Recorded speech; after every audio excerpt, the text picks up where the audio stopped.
بسم الله الرحمن الرحيم وبه نستعين على أمور الدنيا والدين والصلاة والسلام على رسول الله صلى الله عليه وسلم. برنامجكينا عاوة iyo siyaasadda geeska Afrika waxaan caawa barnaamijka si khaasa ugu koobayaa laba qodob oo ku saabsan siyaasadda ka dambeysa maxaabiista Puntland iyo Somaliland ay isweydaarsadeen iyo siyaasaddii Soomaaliya oo isbahaysi awood badan oo Soomaaliya haafkeed dhulkii haysta uu samaysmay iyadoo ay u muuqato in hadda doorashada soo socota ee dowladda federaalka ee Soomaaliya in ay awood badani ku soo kordhay awooddaas oo balance weyn u samayn doonta saddexdii gobol ee Xasan Sheekh Maxamuud iyo gobolka Banaadir uu samaystay iyadoo ujeedada ay ahayd inuu awoodda koonfurta Soomaaliya gacanta ku dhigo maxaabiista maanta la isweydaarsaday waxay calaamad u tahay isbeddelka siyaasadeed ee Soomaaliya ka soo socda iyo doorashada soo socota saadaasheeda oo uu madaxweynaha Puntland awood badan ku yeelan doono siday u muuqato siyaasaddan waxaa ka dambeysa kadib markii ra'iisul wasaaraha Soomaaliya uu siyaasad khariban oo madaxweyne Xasan Sheekh Maxamuud wasiirkiisii hore arrimaha dibadda ay dabada ka riixayaan uu ra'iisul wasaaraha Soomaaliya ku aaday magaalada Laascaanood taas oo sababtay labadii maamul oo aad u kala fogaa inay si fiican isugu soo dhawaadaan ay abuuraan isbahaysi siyaasadeed oo uu madax u yahay hadda isbahaysigaas dhinaca federaalka madaxweyne Siciid Cabdullaahi Deni oo musharax u muuqda inuu gacanta sare hadda leeyahay marka loo eego sumcad xumada ku dhacday iyo halka ay siyaasadda Xasan Sheekh Maxamuud maraysa hadda guud ahaan haddii aynu falanqeyno qaabka ay wax u dhaceen qaabka loola dhaqmay maxaabiista labada dhinac qaabka Buurmadow loogu soo dhaweeyey magaalada Garowe waxay tilmaan toos u tahay in uu abuurmay isbahaysi awood badan oo xuduudka Jabuuti ilaa iyo magaalada Gaalkacyo maamula oo ay u badnaan doonto inuu isbahaysigaasi villa Soomaaliya awood ku yeelan doono inuu kursiga qabsado waa saadaashayda aniga xaggayga waxaa kaloo jira maxaabiista la isweydaarsaday waxay daaweysay colaadii siyaasadda ku baysgaraysnayd ee labada dhinac dhex taallay ilaa iyo 2007kii waxaa kaloo ay daweysay isbahaysigii uu Xasan Sheekh Maxamuud uu ka waday magaalada Laascaanood uu rabay inuu ku kala dhantaalo labadan maamul oo dhexdooda ka abuuro maamul goboleed dowladda federaalka si toos u hoos yimaada taas oo imika fashil cad ku soo dhamaatay shacabka Laascaanoodna aanay dan ugu jirin in ay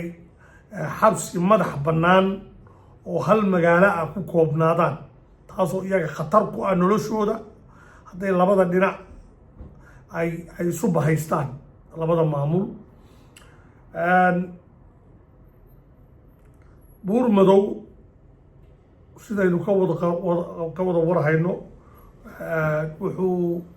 doorashadii hore magaalada Muqdisho wuxuu tagay xildhibaanada direed oo dhan waa kii abaabulka bilaabay isbeddelkii doorashadii hore qayb buu ka ahaa isbeddelka doorashadii ka dhacday Somalilandna ninkii faraha u ahaa ee ku dhawaaqay buu ahaa haddana wuxuu wadaa inuu Siciid Cabdullaahi Deni villa Soomaaliya uu ku hubsado waana say u socoto hadda siyaasadda uu wado siday u socoto hadda waa nooca waxaan markaa halkan rabaa inaan ku yara faahfaahiyo fashilka ku dhacay dowladda federaalka ee Soomaaliya amnigii qaranka oo baaba'ay,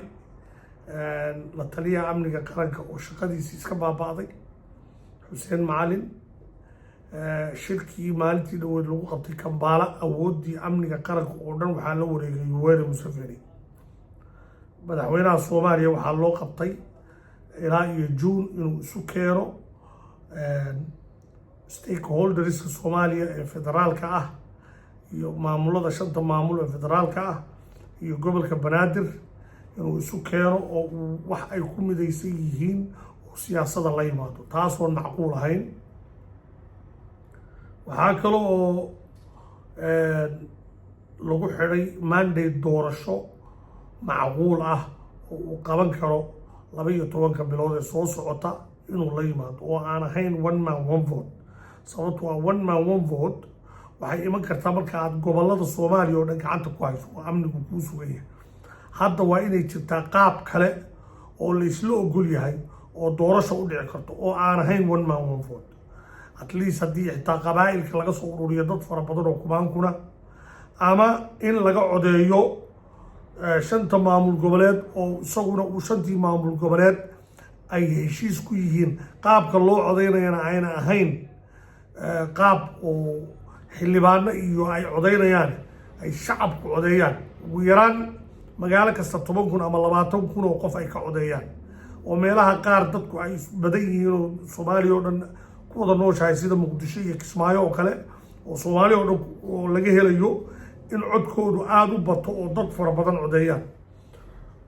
taas oo aan heshiis lagu ahayn. waa sidaa ka warqabtaan Kismaayo ma joogto meesha oo waabu diiday inay kasoo qayb gasho shirka. Axmed Madoobe wuu diiday. Puntland madax colaad buu gashaday. saddexda kale waa u afduuban yihiin. hadda wuxuu rabaa inuu khaatumo uu ku marti qaado shirka. taasi waxay dhali doontaa in ururada bulshada iyo gobolka Banaadir iyo ururo kale oo maaragtay dad kale oo maamul goboleedyo raba inay samaystaan waxoo dhan inay kasoo qayb galaan. ma sahlana in hal magaalo intaad iska tagto aad tiraahdo maamul goboleed baan u aqoonsanahay, iyadoo waddanka ay 500 oo magaalo oo dadkii ku noolaa maamul goboleed shaqo ku lahayn ay ka jiraan oo hadhowta maamul goboleed ku wada dhawaaqi kara, sida maamul goboleed Shabeellada Hoose ka soo baxa, mid jubbooyinka jubbada dhexe iyo waamo iyo waaqdhoobay ka soo baxa, mid waqooyi bari iyo tawfiiq ka soo baxa, mid ka soo baxa galmudug oo ummadda direeda ku nool ay goonidooda wax u samaysato. waxaasoo dhan baa imanaysa. hiiraan baa imanaya, hiiraan state. marka waxaasoo dhan in la wada aqoonsado iyo in fawdada laga daayo waddanka, labadaa mid bay u taagan tahay. xasan sheekh siyaasaddii wuu ku fashilmay, amnigii wuu ku fashilmay, dagaalkii al-shabaab ee uu maalintuu yimid bilaabay ee uu macawisley hubeeyey waa ku fashilmay.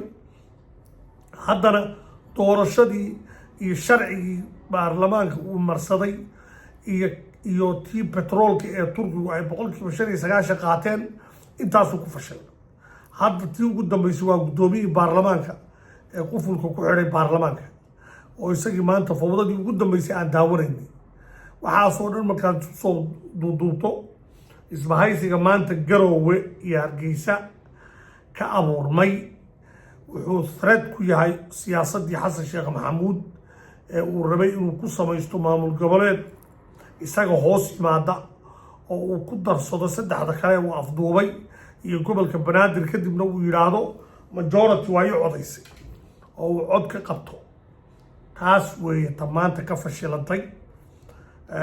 shacabka laascaanood ku nool maaragtay dhulkaas oo dagaallo badan ka dhaceen, hadda maamulka khaatumo samaystay. wax badan baa lagala taliyey in ayna colaad gashanin maadaama isbedello ay ka dhaceen labada dhinac. dhinacan Puntland ay ahaayeen nimankii garab taagnaa dagaalka, dhinacii Somalilandna dowladdii oo dhan isbedeshay. in ay dadka saaxiib la ahaadaan, siyaasadana ay qaabkii hore u socdaan waa diideen. annagu danteedaa raacanaynaa bay yidhaahdeen. dantiina markaa raacataan dadka kalena dantooday raacanayaan, kadibna waa laydiin tashanaya. tii baa hadda dhacday. Puntlandna danteeday raacatay, Somalilandna danteeday raacatay, khaatumana halkaasay maaragtay ku go'doontay. taas weeye ta aan kala cararaya reer khaatumo. laakiin nimay dhegeysan anigu dad gaaroo taageeraya ma jirto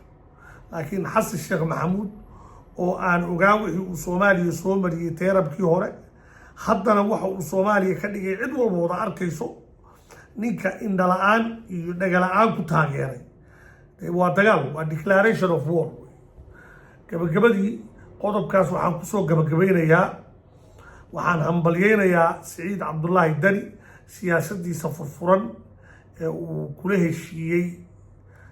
somalilan in uu dhammaystiro qaab midnimo oo weyn safarkayga ugu horeeyana meesha aan ku tegi doono ayay noqonaysaa puntland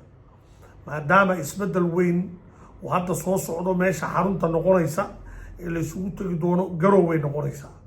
waxayna u badan tahay shirka wadatashiga qaranka ummadda soomaaliyeed oo dhan oo jamhuuriyadda afraad lagu soo dhisi doono xasan fashilkiisa marka laga gudbo inay noqon doonto garow barnaamijkan caawa khaaska ah ee aan u qabtay maxaabiista la isweydaarsaday waxaan kaloo ku darayaa dowladaha federaalka etoobiya iyo dowladda jabuuti iyo dowladda kenya iyo weliba maamulka somali state ee uu madaxda ka yahay mustafa cagjar waxaan soo jeedinayaa amniga guud ee soomaaliya iyo geeska africa wuxuu ku xidhan yahay in la taageero isbahaysigaas somaliland iyo puntland in aan fawda laga dhex abuurin waxa uu xasan wado waa in meeshaas dagaal ka dhaco oo magaalada lagu dagaalamo ciidan buu soo wadaa wasiirka gaashaandhigga soomaaliya ninka loo magacaabay oo ahaan jiray wasiirka arrimaha gudaha haddana laga soo bedelay wasaaradda arrimaha dibadda oo uu ku fashilmay labadaba horena nabad sugidda soomaaliya ugu fashilmay wuxuu qorsheynayaa inuu ka dhigo goob dagaal magaalada laascaanood isagoo aan dan ka lahayn shacabka laascaanood ku nool danna ka lahayn khaatumo laakiin ujeeddo siyaasadeed ka leh sida ay ummadda soomaaliyeed ka wada warqabto taariikhda wasiirka gaashaandhigga ee cusub ee soomaaliya fiqi waa taariikh madow ilaa united nation ka gaadhsiisan dhowr gooroo hore dad isku dayay inay ra-iisul wasaarihii hore ee soomaaliya cabdiweli gaas dilaan markii la qabtay oo waraysi laga qaaday in ay yidhaahdeen niisa ninka madaxda ka ah oo ahaa xilligaas fiqi in uu ka dambeeyey assassinationkaas xildhibaano la laayay oo horena lagu tuhumayo horena report ay uga soo gudbiyeen united nationka ninkaas oo halis ku ah amniga magaalada laascaanood iyo maamulka labada dowladood ama labada dowlad goboleed ee somaliland iyo puntland taas oo haddaan maanta laga hortegin hadhowta halis badani ka iman doonto waxaan usoo jeedinayaa markaa dadka ay arrintani khusayso in si toos ah loo abbaaro sidii loo joojin lahaa arrintaa loona xidhi lahaa inuu ninkaasi aanu dhib iyo dhibaato ka abuurin magaalada laascaanood oo dagaallo aanu ka ridin qodobkayga ugu dambeeya maanta aan kusoo koobayo waxaa weeye booshinkii ka dhanka ahaa guddoomiyaha baarlamaanka iyo fawdadii maanta ka dhacday baarlamaanka soomaaliya waxay tilmaan u tahay soomaaliya xaaladda ay gashay ee kala guurka ah iyo isbedelada soo socda waxaan markaa ugu baaqayaa dhammaan xildhibaanada baarlamaanka federaalka soomaaliya oo ah dadka keliya ee soomaaliya oo dhan wada matalaad dhab ah oo la odhan karo waa loogu dhammaystiran yahay inta badan ay yihiin in ay u hiiliyaan shacabka soomaaliyeed oo ay xukuumadda xamse cabdi barre oo fashilantay ay xilka ka xayuubiyaan madaxweynaha soomaaliyana ay impeachment ku sameeyaan iyagoo adeegsanaya xeerar hoosaadyadii iyo shuruucdii uu jabiyey madaxweynuhu oo ay ka mid tahay inuu isagu maaragtay ka dambeeyey baarlamaanka soomaaliya in la xidho in xildhibaankii xilka la rabay in laga xayuubiyo uu isagu dabada ka riixayay in uu ku xadgudbay xuquuqdii shacabka soomaaliyeed hantida qaranka soomaaliya oo betroolka ugu horeeyo oo uu gacanta ka geliyey dowlad shisheeye siiyeyna percentage aan macquul ahayn in uu distoorkii soomaaliya u yaalay ee heshiiska lagu ahaa inuu jabiyey oo uu bedelay iyo in uu amnigii qaranka iyo ciidamadiiba baabiiyey dagaaladii uu ku baabiinayey ciidamada ee uu ku hubeynayey macawisleyna ay ahaayeen dagaalo siyaasadeed oo lagu duminayo ciidamadii la dhisay xukuumadihii isaga ka horreeyey waxaasoo dhan markaan qiimaynay waxaan xaqiiqada jirta waxay noqotay in madaxweyne xasan sheekh maxamuud impeachment lagu sameeyo xilkana laga qaado dalkuna uu yeesho madaxweyne cusub oo halka sare ee dhiman doorasho waddanka geeya ama doorasho cusub oo 4 sane soo socotaa in la qabto oo xildhibaanadu madaxweyne cusub soo doortaan gabagabadii waxaan ugu baaqayaa dhammaan shacabka soomaaliyeed meel kastay joogaan inay taageeraan isbeddelka ummaduna imika sidaa ay u qaybsan tahay 6 gobol ah in aan 12 gobol iyo 20 gobol oo kale la sii samaynin ummadda soomaaliyeed la isu keeno oo midnimada laga shaqeeyo oo sidaa imika half of Soomaaliya ay heshiis u noqdeen sida Puntland iyo Somaliland oo half Soomaaliya ah ay ugu heshiiyeen in ay nabad ku wada noolaadaan isbahaysi u samaystaan saas oo kale waddankoo dhan la isu keeno. Wassalaamu calaykum waraxmatullaahi wabarakaatuh.